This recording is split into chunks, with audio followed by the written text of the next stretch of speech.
Hello my dear friends, मैं प्रवीण कुमार। मैं आप लोगों को स्टडी सिलेबस में स्वागत करता हूं। देखिए मेरे दोस्त, आज जो है मैं आप लोगों के लिए मोस्ट इम्पोर्टेंट टॉप 20 ऑब्जेक्टिव लेकर के आया हूं, जो क्लास 12th केमिस्ट्री 2022 के लिए बहुत ही इम्पोर्टेंट है ऑब्जेक्टिव। और ये लगातार कितने वर्षों से पूछ रहा है, तो रट्टा ही मार लो, यहाँ पर मैं लिखा हूँ, लेकिन मैं आप लोगों को पूरा समझा भी दूंगा और क्लियर भी कर दूंगा। लगातार 12 वर्षों से पूछ रहा है ये ऑब्जेक्टिव। तो चलिए हम लोग अपने जागरूकता की ओर बढ़ते हैं, एकदम दे दनादन करेंगे चला सा। और आप लोगों को मैं एक ही बात कहना चाहता हूं कि आप लोग हमसे जुड़े रहे और सब्जेक्टिव ऑब्जेक्टिव सब चीज़ का तैयारी कराया जाता है। आज जो है मैं ऑब्जेक्टिव लाया हूं, लेकिन रोज़ाना 7 बजे ठीक है सब्जेक्टिव लाता हूं। तो चलिए हम लोग अपनी ओर बढ़ते हैं। तो आप लोगों को यहाँ पर स्क्रीन पर क्वेश्चन दिख रहा होगा हमारे भाई, क्या दिख रहा है? तो यहाँ कह दिया है आप लोगों को, क्या कह दिया है मेरे भाई?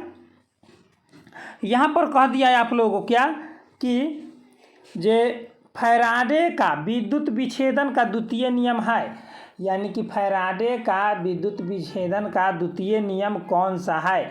तो यहाँ पर कहने का अर्थ हुआ कि यह कौन सा चैप्टर का है। तो ये तीसरा चैप्टर केमिस्ट्री का इलेक्ट्रोस्टैटिक से है। तो वह विद्युत विच्छेदन का नियम जो है संबंधित है किससे है? तो वह विद्युत अपघट्य के समतुल्य भार से है।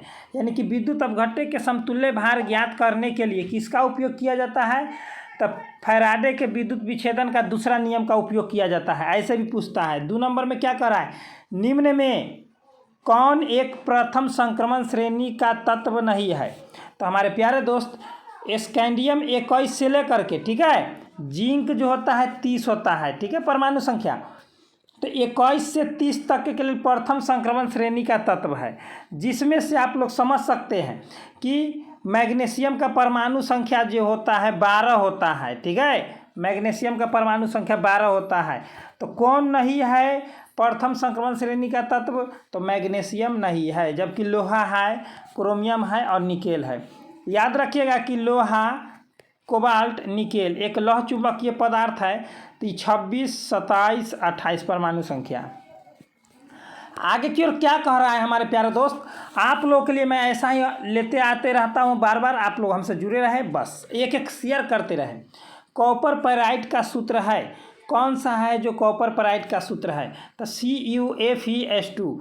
कभी कभी पूछ दिया जाता है कि जे कौन सा, मतलब कि कौन सा अयस्क में 2 धातु पाया जाता है? तो कॉपर और लोहा दोनों पाया गया है कॉपर पेराइट में, याद रखिएगा। हाँ, 4 में क्या कर रहा है कि निम्नलिखित में कौन सा अनुसंख्य गुणधर्म नहीं है? कौन सा अनुसंख्य गुणधर्म नहीं है? तो 4 गो अनुसंख्य गुणधर्म होता है और उसके अलावा कोई नहीं होता है। तो कौन नहीं है? तो प्रकाशीय क्रियाशीलता अनुसंख्य गुणधर्म नहीं होता है। हिमांक का अवनमन होता है, वास्तव का अपेक्षिक अवनमन होता है, क्वथनांक का उन्नयन होता है। और एक और क्वेश्चन है, क्या है? तो परासरण दाब, परासरण, ठीक है परासरण, ये चारों होता है। अब बाद बाकी कोई नहीं होता है। कुछ दे देगा, दाब दे देगा, ताप दे देगा, कुछ दे देगा, तो ऐसा नहीं होता है, याद रखिएगा। चलिए 5 नंबर में, ग्लूकोज में कायरल कार्बन की संख्या कै गो होता है? तो देखिए ग्लूकोज में C6H12O6 होता है ना, ग्लूकोज का सूत्र। तो यहाँ पर कार्बन 6 गो है, तो 6 गो होगा, समझ रहे हैं ना। तो बीच में 4 गो ना आएगा, यानी कि 4 गो बीच में आएगा, तो 4 गो कायरल कार्बन की संख्या हो जाएगा। चलिए आगे की ओर हम लोग बढ़ते हैं। और ऐसा ही वीडियो आप लोग बार बार देखने के लिए जरूर सब्सक्राइब कर ले और बेल आइकन को प्रेस कर दे। और सब्जेक्टिव क्वेश्चन आंसर आप लोग को तैयारी कराया जा रहा है एकदम रेगुलरली रूप से। आप लोग जुड़े रहे। नीचे व्हाट्सएप पर टेलीग्राम दे दिया गया है, आप लोग मन इच्छा होगा तो ज्वाइन कर सकते हैं या ना भी। कह रहा है कि आइडोफॉर्म अब तो हम बोलिए दिए हैं, CH3 में एंटीसेप्टिक क्रिया का कारण क्या है? तो आइडोफॉर्म है। चलिए हम तो बोल ही दिए, एक डायरेक्ट यहाँ से बोलाइए गया। तो यहाँ पर जो होता है कि ये आयोडोफॉर्म का सूत्र होता है, लेकिन कह रहा है एंटीसेप्टिक क्रिया का कारण क्या है? तो आयोडीन मुक्त होकर निकलना, ठीक है। आयोडीन जब मुक्त होकर के निकलता है हमारे भाई, ठीक है, आयोडीन जब मुक्त होकर के निकलता है तो उसी को हम लोग कहते हैं एंटीसेप्टिक का क्रिया कहते हैं। क्या कहते हैं? एंटीसेप्टिक की क्रिया कहते हैं। चलिए आगे की ओर हम लोग बढ़ते हैं एकदम फटाफट अगला क्वेश्चन की ओर। ग्लिसरॉल एक है, क्या है? प्राइमरी अल्कोहल की, सेकेंडरी अल्कोहल की, टर्शियरी की, ट्राई हाइड्रिक अल्कोहल।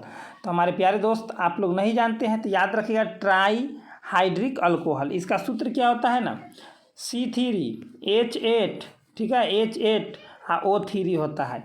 इसी को अगर तोड़िएगा तो CH2, ठीक है, OH, फिर इसको तोड़िएगा तो CHOH, फिर इसको एक बार और जोड़िएगा तो ये हो गया आप लोगों को पूरा संरचना। C1 2 3 गो hydrogen, 2 3 I4 I5 I2 7 I1 8, oxygen 1 2 3 यानी कि पुर गया। तो चलिए आगे की ओर हम लोग बढ़ते हैं। कह रहा है कि चक्रीय मेटाफॉस्फोरिक अम्ल P bond O bond P bond बंधन की संख्या इसमें कितना है। तो इसमें बंधनों की संख्या कितना है, तो स्पष्ट रूप से आप लोगों को एकदम सामने में दिख रहा होगा कि 2 गो है, ठीक है, एगो यहाँ है और एगो यहाँ है।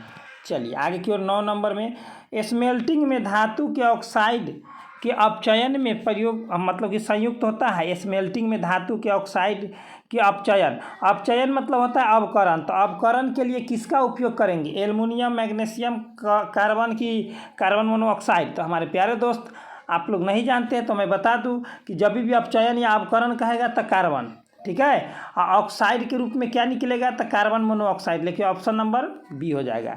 चलिए आगे की ओर, निम्नलिखित में से कौन संघनक बहुलक नहीं है। तो कौन संघनक बहुलक नहीं है, तो PTFE मतलब होता है पॉलीटेट्रा, ठीक है, फ्लोरोएथीन, पॉलीटेट्राफ्लोरोएथीन, ठीक है, पूरा नाम मैं बता दिया हूँ। अब यहाँ पर कहिए कैसे, तो 1 2 इस तरह से इसका संरचना टूटता है, ठीक है, इस तरह से इस सब पर F बैठेगा, इस सब पर क्या बैठेगा, F बैठेगा, और इस तरह से टूटेगा, इस तरह से यहाँ N लग जाएगा। ये हुआ पॉलीटेट्राफ्लोरोएथीन का सूत्र हुआ, ठीक है। अब ये चैप्टर मैं नहीं पढ़ाया हूँ। अब आगे की ओर आता है अगला नंबर। आगे नंबर कह रहा है, इसका मैं न्यूमेरिकल बना चुका हूँ, आप लोगों को डिस्क्रिप्शन में इसका लिंक दे दिया जाएगा, ठीक है। इस प्रकार के न्यूमेरिकल जो होता है बहुत इंपॉर्टेंट होता है। दे दिया है कि 234.2 ग्राम चीनी के घोल में 34.2 ग्राम चीनी है, तो घोल का मोलल सांद्रण क्या हो जाएगा, तो घोल का मोलल सांद्रण हो जाएगा 0.5। आप लोग कहिएगा कैसे सर जी, तो मैं डिस्क्रिप्शन में इसका फुल डिटेल्स बना करके दे दिया गया है, आप लोग उसमें जा करके देख सकते हैं, ठीक है, फुल डिटेल्स में बनाया हुआ है। अब आगे की ओर हम लोग चलते हैं। जब भी इस प्रकार के रिएक्शन आवे तो आप लोग याद रखिएगा, यहाँ भी NO है तो यहाँ NO है, यहाँ NO2 है, यहाँ पर NO2 यहाँ NO2 है, यहाँ NH3। तो आप लोग को जब भी यहाँ पर NH2 में बदल जाए, यानी कि एनिलीन इसको हम कहेंगे, इतना को एनिलीन कहते हैं, तो वो SnHCl की उपस्थिति में होगा। किसके उपस्थिति में, SnHCl की उपस्थिति में होगा। चलिए एकदम आप लोग एकदम इसको रट्टा मारिए लीजिएगा, कम से कम 10 बार ये पूछा गया है अभी तक। चलिए कंपार्टमेंटल से लेकर के टोटल जोड़कर कह रहा है कि ये इतना दे दिया गया, तो Fe का प्रसंकरण क्या हो जाएगा, तो Fe का प्रसंकरण इसको आप लोग एकदम रट्टा मार लीजिएगा, DsP2 हो जाएगा। क्या हो जाएगा, DsP2 हो जाएगा। चलिए आगे की ओर हम लोग बढ़ते हैं। 4 नंबर में, जल में सूर्य प्रकाश, ठीक है, से अभिक्रिया कराते हैं, तो ये कोटि कौन सा कोटि हो जाएगा, तो जब भी जल आप लोग जानते हैं कि जल शुद्ध जल क्या होता है, उदासीन, और उदासीन का अर्थ क्या होता है, शून्य, ठीक है, उदासीन के मतलब न प्लस और न माइनस, तो शून्य हो जाएगा। चलिए आगे की ओर हम बढ़ते हैं। आगे कह रहा है कि ज्यूइटर आयन बनाने में कौन समर्थ है, तो ज्यूइटर आयन बनाने में कौन समर्थ है, बहुत इंपॉर्टेंट। तो यहाँ पर आप लोग को ऑप्शन नंबर हो जाएगा D। क्या हो जाएगा ना इसका नाम, ठीक है, ethanoic acid, amino ethanoic acid, ठीक है, एमिनो इथेनोइक एसिड। चलिए आगे की ओर हम लोग बढ़ते हैं। क्या कहा, जटिल यौगिक कितना दे दिया है, ठीक है, इतना दे दिया जटिल यौगिक कि कितने समावयव संभव है। बहुत इंपॉर्टेंट, आप लोग इसको और इसको एकदम रटिए जाइएगा एकदम, ठीक है। इस दोनों क्वेश्चन को आप लोग स्क्रीनशॉट भी लेंगे, इसका D हो जाएगा। और ये जो है आप लोगों को समावयव मतलब होता है, कहते एक ही संरचना के कई गो संरचना बनता है, उसी को हम लोग कहते हैं समावयव, ठीक है। एक संरचना से अनेक प्रकार के जब संरचना बनता है उसी को समावयव कहा जाता है। तो इसका 2 समावयव संभव है। कहिए कैसे, तो यहाँ पर भी बाहर में 2 है, यहाँ पर भी बाहर में 2 है। देखिए ब्रैकेट के बाहर में 2 गो ना है, तो 2 गो है, ठीक है। चलिए आगे की ओर यहाँ पर कह रहा है, इसको तो आँख मूंद कर एकदम मार देना है प्लस में, ठीक है, प्लस में कितना, इसका भी न्यूमेरिकल मैं बना चुका हूँ। अर्धसेल अभिक्रिया के लिए स्टैंडर्ड मानक इलेक्ट्रोड विभव, ठीक है, ये इतना दे दिया है और इतना दे दिया है। तो यहाँ पर आप लोग को क्या करना है ना, बड़का माइनस छोटका कर देना है। चलिए एकदम शॉर्टकट में, ऐसे मैं शॉर्टकट में बताया हूँ। डिटेल में देखना है तो डिस्क्रिप्शन में उसका भी लिंक दे दिया गया है, आप लोग देख सकते हैं। कह रहा है कि सांद्र H2SO4 से निर्जलीकरण का निम्न अल्कोहल में कौन ब्यूटीन देता है, मतलब 2 ब्यूटीन देता है, मतलब 2 पर। तो वो तो आप लोग जानते हैं कि ब्यूटीन यानी कि 4 गो मतलब कि कार्बन होना अनिवार्य है, ठीक है। तो 4 गो कार्बन अनिवार्य, तो इसमें भी 4 गो है, इसमें भी 4 गो है, ठीक है। लेकिन और सब तर 4 गो है कि नहीं है, तो यहाँ पर आप लोग देख सकते हैं एकदम 8 का आप लोगों का एकदम करेक्ट जा रहा है, ठीक है। यहाँ पर 2 ब्यूटीन कह रहा है तो 2 ब्यूटेन 2 ओल एकदम राइट आंसर, ब्यूटेन 2 ओल हो जाएगा, ठीक है। कैसे होगा वो मैं आप लोग को जब ऑर्गेनिक में शुरू कर चुका हूँ कुछ, और कुछ बचा हुआ है। निम्नलिखित में कौन द्वितीयक सेल है, तो कौन द्वितीयक सेल है हमारे भाई, तो आप लोग नहीं जानते हैं तो मैं आप लोग को पूरा डिटेल बता देता हूं। और मैं चैप्टर वाइज आप लोग को ऑब्जेक्टिव करा चुका हूं, चैप्टर 1 से लेकर के 5 तक फिजिकल केमिस्ट्री का टोटल, और फिजिक्स का भी चैप्टर नंबर 1 से लेकर के 5 तक उसमें भी हो चुका है। प्ले लिस्ट जिसका बना दिया गया है 2022 करके, ठीक है। आप लोग प्ले लिस्ट जरूर विजिट करेंगे। चलिए, तो 9 का क्या हो जाएगा, तो 9 का हो जाएगा इनमें से सभी, ठीक है, सभी हो जाएगा। आगे की ओर कहें निम्नलिखित में, मतलब निम्न में कौन बायोडिग्रेडेबल बहुलक है, तो बायोडिग्रेडेबल बहुलक कौन है, तो सेलुलोज है। कौन है, सेलुलोज एक बायोडिग्रेडेबल बहुलक है। तो हमारे प्यारे दोस्त, अगर आप लोग को अच्छा लगा हो तो एक लाइक तो बनता है, अपने दोस्तों के साथ जरूर से जरूर शेयर करेंगे। सभी से एकदम विनम्र रिक्वेस्ट है, सभी हमारे प्यारे दोस्तों को जितना हो सके उतना शेयर करें और अपने दोस्तों को जोड़े, सभी से रिक्वेस्ट है, ठीक है। क्योंकि आप लोग मिलजुल करके अगर लाइव चैट में बात करते हैं तो हमें अच्छा लगता है, ठीक है।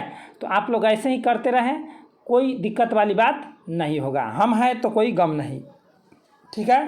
तो चलिए इतना ही पर, best of luck my dear friends, फिर मिलते हैं हम लोग अगले वीडियो के साथ। इतना ही पर, जय हिंद, जय भारत।